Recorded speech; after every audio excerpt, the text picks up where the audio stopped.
அனைவருக்கும் வணக்கம். நம்ம யூடியூப் சேனலில் தொடர்ந்து நம்ம பல பதிவு பார்த்துட்ருக்கோம். அதுலேயும் குறிப்பாக பல சிறப்புக்குரிய ஆலயங்களை பற்றி நாம் தெரிந்து கொண்டிருக்கிறோம். அந்த வரிசையில் இன்றைக்கி ஒரு அற்புதமான கோவிலை தான் பார்க்க போகிறோம்.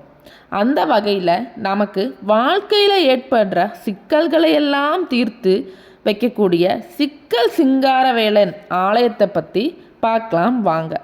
சிக்கல்னாலே எல்லோருமே நினைப்பாங்க அது ஒரு முருகனுடைய கோவில்னு. அதுதான் இல்லை, அது ஒரு பழமையான சிவஸ்தலமாகும்.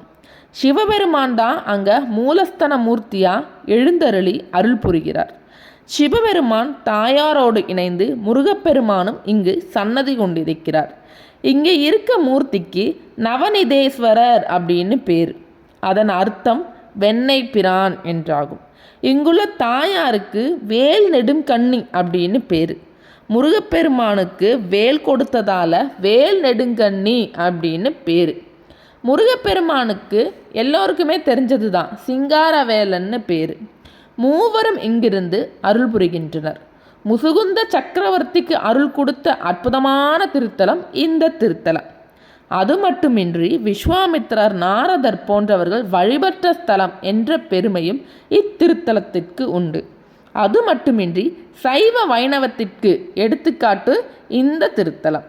நீங்கள் அனைவரும் கேட்டிருப்பீர்கள், சிக்கலில் வேல் வாங்கி செந்தூரில் சம்ஹாரம். முருகப்பெருமான் சூரபத்மனை வதம் செய்வதற்காக தனது அன்னையிடம் வேல் வாங்கிய இடம்தான் இந்த நாகப்பட்டினம் மாவட்டத்தில் இருக்க சிக்கல் சிங்காரவேலன் ஆலயம். ஒவ்வொரு வருஷமும் கந்தசஷ்டி விழாவின் போது இந்த கோவிலில் தனது அன்னையான வேல் நெடுங்கண்ணி அம்மனிடமிருந்து வேல் வாங்கும் வைபவம் மிக விமர்சையாக நடக்கும்.